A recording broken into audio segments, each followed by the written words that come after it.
I love to read, and I read a wide variety of genre. Though there are some that I don't read because I know that they are not good for me and my mind and just all of that.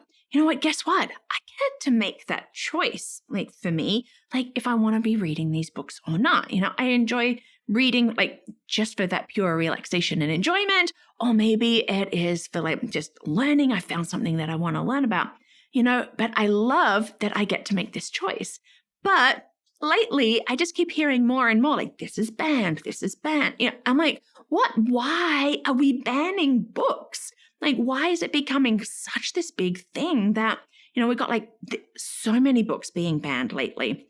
And that's what I want to talk about today because, like for me, it is something that I will be honest, I sort of roll my eyes at now when I hear that a book is being banned because I'm like, oh, come on. But let's have a look at banned books and really, are they bad books?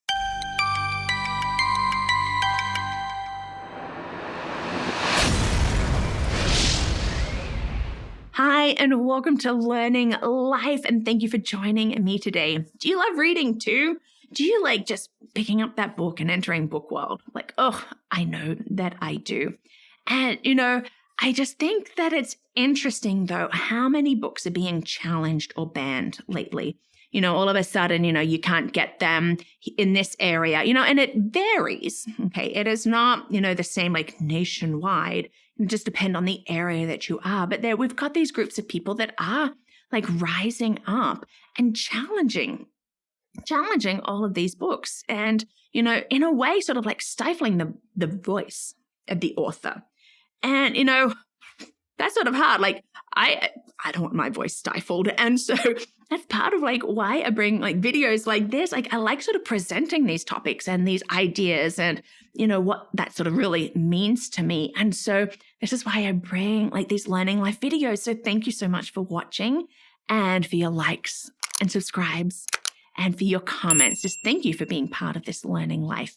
You know what? We are all learning together, right? And what is one of the best ways to learn? Through reading, through books. And we've seen time and time again through history when there's been like bannings of books and, like the big book burnings and this book is controversial and we can't read it. I mean, lo and behold, like Lady Chatterley's Lover was like a huge big thing. We've had so many like just over the years and I'm like, why? Like, why are people like so, in a way, offended by these books that we feel like that we have to ban them and say, therefore, nobody else can read them? Because shouldn't we be able to have that choice?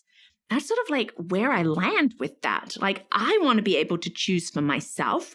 And right now, I want to be able to choose for my daughters so that, I can really help them to find what books are right for them and what they enjoy and what is good for them. But there are like many reasons. And so let's have a look at those. Reasons for banning books.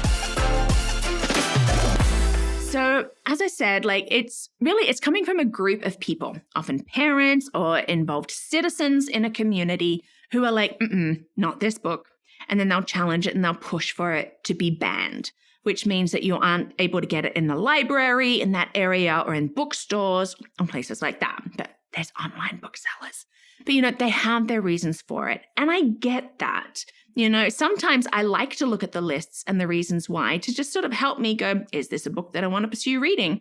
But the main reasons that we really have for choosing to challenge and then ban a book is like violence, profanity, like sexual content, racial issues, like damaging lifestyles like drugs and alcohol, LGBTQI content. Maybe it is like the presence of witchcraft or paganism, or it has to do with worldviews or religious views and viewpoints. And okay, there's quite a list. Okay. And so when we start looking at that and start looking at the fact that more and more and more books are being written, people are stepping up and like writing books, and they're writing on themes that weren't necessarily covered 20, 30, 40 years ago. But as society changes, sort of the content changes like in books and like things come up and, and then some people are like, We shouldn't be having this because of this and therefore. And that's what we see, and that's where these bans come from. Now, do you know what the number one banned book is? Like time and time again, it has been challenged and banned over the years. And that is 1984 by George Orwell. Okay. Did that surprise you? In fact, if you look at the top 10 list, and it will be like on my website, like three of them, just three, like The Adventures of Huckleberry Finn, To Kill a Mockingbird, Lord of the Flies, like three of like my top 20 books. In fact, in that whole top 10 list, I have read all of them and multiple times. They are books that I actually really enjoy. And when I look at the reasons for them being challenged, there might be some eye rolling. I will just admit that, because I'm like, what? Why? And I can make a choice to whether or not I want to read these books and my reasons why. Children's books that have been banned or challenged. Now, this particular category of children's books, we are seeing like so many books being written now, and they're coming out like all the time. Sometimes I just don't feel like I can keep up, especially like with self-publishing options. But, I sort of like almost laugh at some of the ones that have been challenged. And I'm not laughing at the people who are wanting to challenge them. Like, just hear me on that, because they have their reasons for it. And I get that. And they want to be a voice in their community, and they want to like speak. Okay, great, that they can. But, I have a list here. I have some books that have been challenged multiple times, like over the years. And this list might actually surprise you. A Wrinkle in Time, Where the Wild Things Are, The Lorax, Hop on Pop, Green Eggs and Ham by Dr. Seuss. In fact, most of Dr. Seuss's books are being challenged. Harriet the Spy, The Lion, the Witch, and the Wardrobe, The Giving Tree, Charlotte's Web, Charlie and the Chocolate Factory, James and the Giant Peach by Roald Dahl. In fact, like Roald Dahl's books that they're going through and looking at language and everything now. The Harry Potter series, Diary of a Young Girl by Anne Frank, Captain Underpants series, the Junie B. Jones books, which my girls love, Strega Nana, like this is a classic but it's challenged, Bridge to Terabithia, New Kid. I love all the books on this list. And I've read many of them, like with my girls. And so I look at this and I'm like, okay, I see it. People are challenging them and they're trying to ban them to restrict that access. But you know what? I'm all for like, we need to be reading and we need to be reading these books, shouldn't we? Should we read banned books? I think that it is up to us as parents and guardians to make sure that our children are reading good literature and reading stuff that excites them to read. But should we be banning them? Personally, I think no. I think that I, for myself, can choose, I don't want to be reading these books, and I get to make the choice for my girls. As you know, their brains are still developing and they don't always know what is best for them. Okay, now I get not having easy access to some books because there are some books I'm like, my girls will not be reading them, or they definitely won't be reading them until they're older, that sort of thing. Like, I get not having easy access, but I also don't think that there is a nefarious plot to be getting all of these books into the library so that unsuspecting children are just picking them up and reading them. Okay? If that were the case, I would be very, very concerned. Do some of these books that I don't want my girls reading end up on library shelves, like in schools and public? Yes. Okay? But that doesn't mean that I'm just going to let them just like check books out. Like, I want to know what they're reading. But I also think that we should be reading. I mean, the list that I just read, all of those books I think children should be reading. So many of the lists. Why? Because children want things that are relatable to them.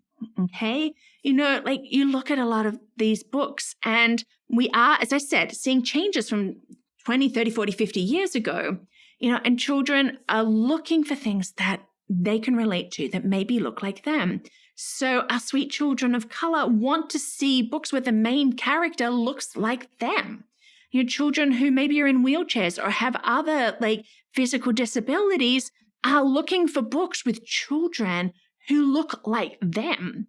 Children are looking for books that maybe are helping them walk through something in their life, whether it is like divorce or the death of a family member. They want these books. And if we're just going to ban them all, then we're really cutting it out for our children and saying, you don't really get a voice or a say in this.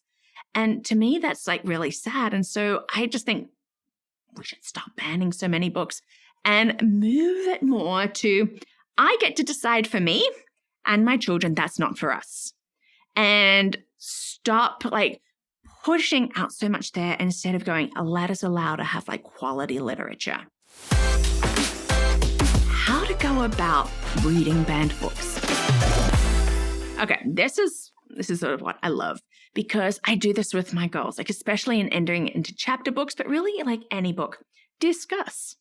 There's our key. Read the banned books and discuss. Like I have no problem saying to my girls, this book was actually banned. Some people didn't like it because, what do you think about that? Critical thinking, people, is a very important skill, and we can use these books for it. Now, I love reading outdated books. In fact, I have a vlog on that, like, should we be reading outdated books? Because I know there are some people like, well, no, if I stopped reading outdated books to my girls, we would have a very, very limited library. Only reading things from like the past few years. No, that's not okay to me. I want them to read the books that I grew up on. And yes, things change. I mean, 5-year-olds don't walk themselves to school nowadays, like several minutes down the road, or wait at home for their, to just leave school. Mom and the older, everyone else has gone to do something else and you're looking at the clock.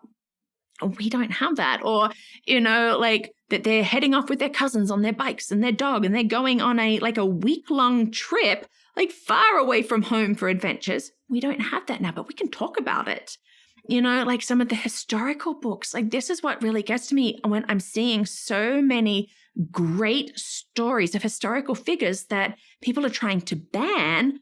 I want my girls to know about these people. And we can discuss it. Like that's what we should be doing. Talk about the language that is used and like how verbiage has changed. Talk about like our ideas and our understanding of different cultures have changed and all of these things. This is how we should go about it. Not banning it, but using it as a learning experience. Now, of course, there are books I am not going to introduce my girls to. That's my prerogative, okay? And we have that right, like as a family, to decide this is not right, just like I have for myself. So I don't think that we should just be banning books. Or I sort of think if you hear like, well, this book has been banned, read it and decide for yourself, like if that was a legitimate thing. And again, like I'm really not slamming people that are choosing to raise their voice this way because they have that right and they have that say. But I also want to say thank you because you're actually bringing some books to mind that I'm like, oh, okay, I actually really want to check that out and see, what I can learn from that, as times have changed, as understandings have changed, as I even have changed. And so like, I encourage you, maybe even like this list, like of the children's books that I have that's on my website, read them with your children and discuss. I mean, some of them to me like are great books, Bridget Terabithia, Charlotte's Web, we should be reading them. And discuss and enjoy and, not being afraid of the books that are out there, but just making good choices. Well, thank you so much for watching today. And right now, I want to announce the winner of the beautiful planner giveaway. So this giveaway, we didn't have any entries from subscribers, but we do have our patron, Christy, who has been a faithful supporter of Learning Life. So by default, Christy, by being a patron, you have won this fantastic legend planner. And I look forward to sending it to you and hope that you get some great use and great enjoyment out of it. Thank you for being a patron and being a faithful supporter of Learning Life. Thank you so much for watching today and for being part of this Learning Life. And I hope that you just go out there and just enjoy reading some good books that are out there. And if you want to be part of this Learning Life, you can. You can share these videos with your friends, especially if you find value in them, or you can help us get these videos out by becoming a champion. And you can do that through patreon.com or through my website, LearningThis.Life.